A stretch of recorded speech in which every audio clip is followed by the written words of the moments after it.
All right, so this is my human movement day, one of my favorite days. A lot of body weight stuff, and we started the day off with the old the forgotten exercise, the jump rope. You can barely see it; it's dark out at 5:30 in the morning. So, did some jump rope to get started. About 5 minutes of that. Did like 20 seconds on, 20 seconds off for 5 minutes. Then headed in, hit the red light, and went to our crawling movement, our animal movements, whatever you want to call them.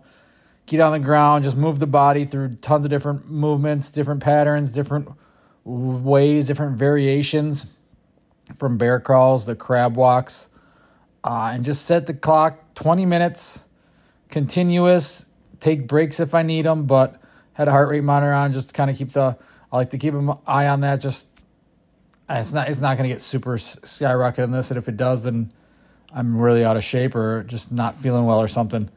But I always keep it around, make sure I'm doing enough to keep it in that quote-unquote, that zone 2 or whatever.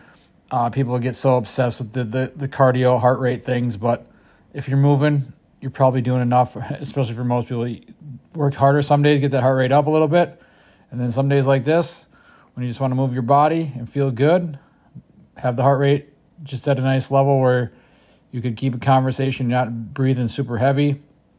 Some of these movements, some of them are more challenging than others, where it does get you a little breathing heavy, like the twisty, turny ones. I don't even think I had those on. I don't think I did this on the video one. I know I did them today, but I think I only videoed like the first 10 minutes of my crawling. But again, just different variations. You see crab walk here, not just going straight forward, straight backward, getting some turns in, getting some zigzags in, just exposing the body to really as many different movement variations as possible, because you never know. In sports, you're going to hit a different variation. And yes, this is not direct in sports, so I don't know very many sports where you're crawling, but it's going to help. It's going to help the mobility, the movement, especially of the hips, the back, the shoulders, the knees, the ankles.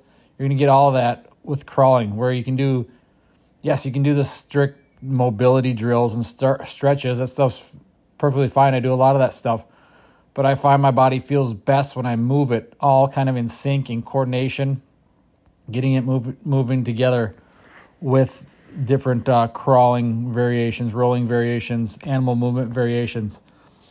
And again, exposing your body, because like I was saying, in sports, you're going to hit a bunch of different weird, awkward positions, awkward movements that you don't know about, you didn't know you could do, and you're going to be better prepared, less likely to pull a hamstring or a quad or a groin, whatever, if you've exposed your body to different ranges of motion, different movement patterns that you might see, like the Spider-Man crawl. This could be like catching yourself on the ground or something like that, prepping your body for that. Or just in regular life. You're getting older like me. You're in your upper 30s now, even older, whatever your age is. You're gonna have these different times in life when you are hitting these different movement ranges of motion, different movements that you don't really expect. Maybe you slip on the ice or trip on the stairs and need to catch yourself, or just bend over to pick something up awkwardly. You're never bending over, picking anything up in real life, like a perfect hinge or a perfect like deadlift type position or movement, or you don't squat down perfectly like you are in a squat. You're going to be awkward and just different movements on different level grounds and different things like that. So I think exposing your stuff to this is good. Just getting the body prepped and ready for different movements, different ranges of motion, different positions, because again, will you always see them in life? No, but it's good to train your body to be ready for them when it does come, or just doing them, knowing that your body can move there and get your body to move more deeper ranges of motion, able to hold positions for longer and find new positions, just because it's going to help your body, the mobility, the recoverability, and prep and prepare tissues and muscles and joints and ligaments for your heavier strength work or faster speed work or higher impact jumping and sprinting and stuff like that. So that's another reason why to do this. And yes, conditioning is part of it too. So again, the continuous movement. Like I said, if you're training speed and power and those types of things, you want to rest between sets. But things like this, yeah, here I'm taking a little bit of rest, but I'm just kind of getting prepared, thinking of what my next movement it is, checking out what I have on the TV, and then it's pretty continuous. There's not a ton of rest in this because this isn't high impact. This is not to build spot power. This is not to build speed. Could I make this speed crawling? Yeah, that'd be something. Crawl faster, and I'll do that sometimes. And a lot of my warm-ups, sometimes I'll do more faster crawling or crawling over obstacles, under obstacles, around cones and stuff like that, just for time, just to get prepped and ready for those upcoming speed days or whatever's next in the training session. But again, it's not just about always going hard, and some days you do these more continuous, quote unquote, the zone 2 or zone 1 cardio. I'll use this for my cardio because I'd much rather do this than go out for a run. I find running boring and repetitive and kind of, I don't know, not interesting to me. So I can't really get engaged or have great intent behind it because I don't find it fun or I don't find it enjoyable. Here's a weird one. I saw these, so I just decided the crane walks. It's nothing special, but it filled my hamstrings basically is what it is. But again, just other ways to move the body. Some of the stuff may look weird, but keeps the heart rate up, keeps the body moving, the blood flowing, the joints, everything. You just feel better. Like, I find total days of doing nothing are absolutely terrible for me. Like, especially as I'm getting older, I need to be do something every day. Again, some days it's the high intent, high velocities type stuff, the sprinting and jumping. Some days it's heavy lifting. Some days it's faster lifting. Some days it's just some pump stuff. Most days it's a combination of a lot of it. And some days it's just these movement days where I'm getting the body feeling good. Because if I just sit around, my body gets stiff as a board. I feel like crap. My back starts to ache. Everything that comes with that quote, where people say, oh, I feel like I'm getting older. I feel that as I'm getting older, that the days I do nothing are a waste. And then my performance is worse coming back the days after I'm rested and taking those days off. So I use days like these in between high intensity days to keep moving, keep my body moving, but also prepared for the next day. And is it recovery? I don't know. It depends on what you consider recovery. Some people consider recovery. Yes, the best ways to recovery are sleep and nutrition. And for most people, that's going to do enough for them because most people aren't active anyway. So they sit around at work all day and do absolutely nothing. When they see the studies, oh, you only need 30 minutes of exercise 3 times a week to be healthy. That's nothing if you look at the total. 24 hours in a day, 30 minutes. So you're working out for 90 minutes out of whatever 24 times 7 is, that many hours, however many minutes are in a week. I don't know the math right now. I don't really care to look it up. But however many minutes in a week, you're working out 90 of those. What are you doing the rest of the week? Nothing. Yes, sleep is great. I'm a biggest fan of sleep. It's one of the things I've been working on. That's the number one way to recover. And nutrition is great too.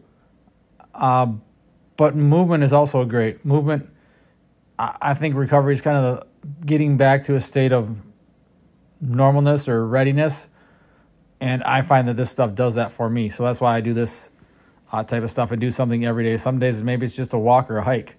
But just doing it every day, moving your body every day, you need that rather than just sitting around doing nothing. I like to do that too, although I like to sit around, play video games, watch TV or watch football games on Sundays, stuff like that. But I do something every day too to counteract that and make my body feel better. After the crawling, we got into our 5 minutes of tumbling, rolling, cartwheels, handstands, those types of things, just doing awkward stuff, looking weird, being goofy, being weird. That's about what Athlete for Life is. It's not you don't have to do the typical weightlifting stuff all the time. Yeah, that stuff can be fun, lifting some heavy weight, pushing some weight. is fun. I mean, I find it fun anyway. That's part of it. But this is fun too. The awkward, goofy looking stuff. Like being a kid, train like a kid. I think that's the big part. And again, most kids don't train like this, which they should, which is another whole issue. But again, just tumbling, rolling, handstands, cartwheels, moving the body, spinal movement, bracing for impact when you're like kind of that transitioning from the standing, the running to a somersault. And then working on handstands as well, cartwheels as well.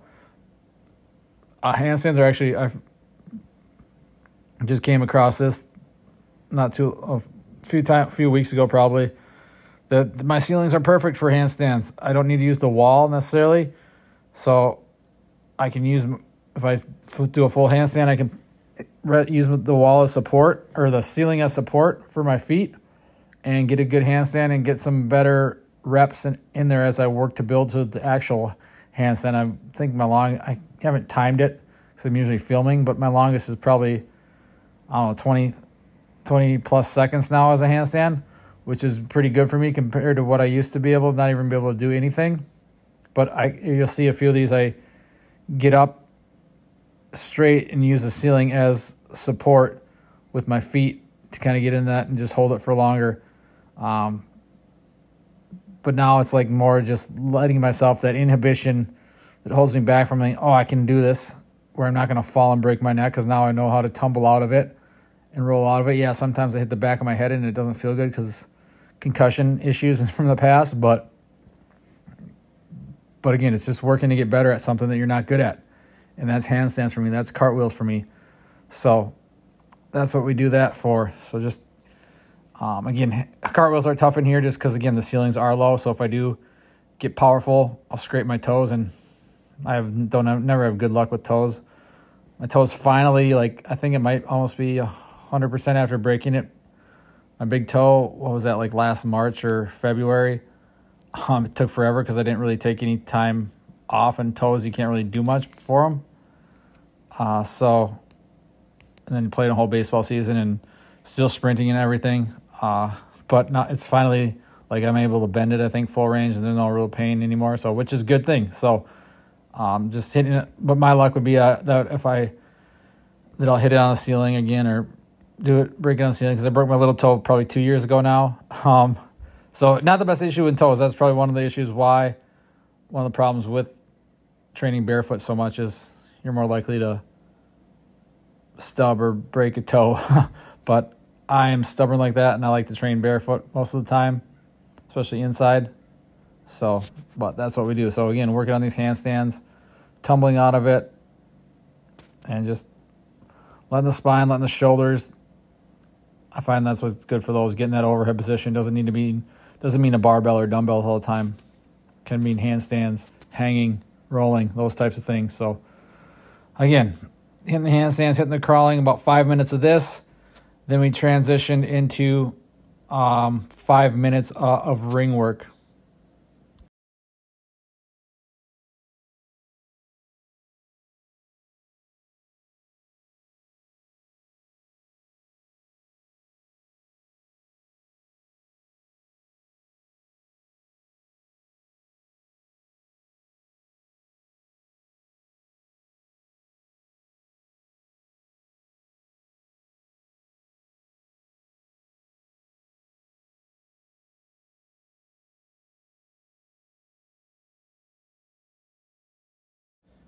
And sorry, we didn't go to ring. I didn't do ring work first. Ring work would be after this.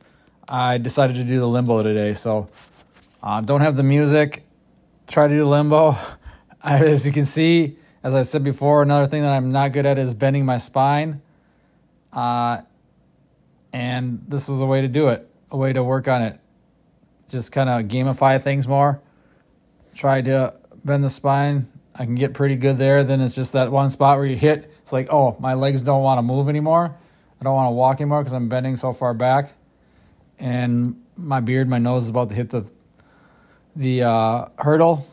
But then you got to kind of twist and contort your body to get under. Eventually, probably by next time I do these, I'll be able to get this. It's just about building that confidence and getting the balance. A lot of it's the balance with the walking, because it's an awkward, weird way to walk, or not really walk. You're kind of stumbling, stepping forward. So work at that. Again, as you can see, my hurdles are just so destroyed.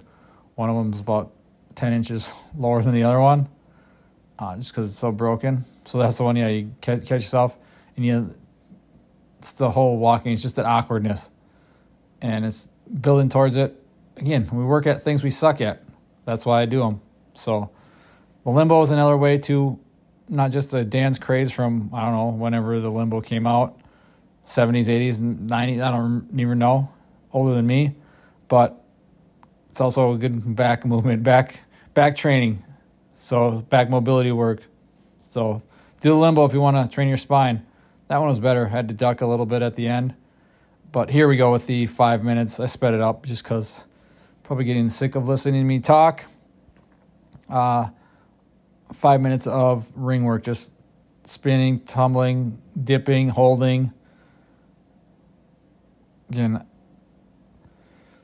it sucks in here because my ceilings are so low, so if I put the rings up so where I can do skin the cats, then it's tough to do like dips and things like that because I'm hitting the ceiling. But make do with what we have. And again, spine, decompression, shoulder rotation, mobility. Rings are probably the best tool for that, honestly. So that was the training. Hopefully you enjoyed. Thanks for watching, guys.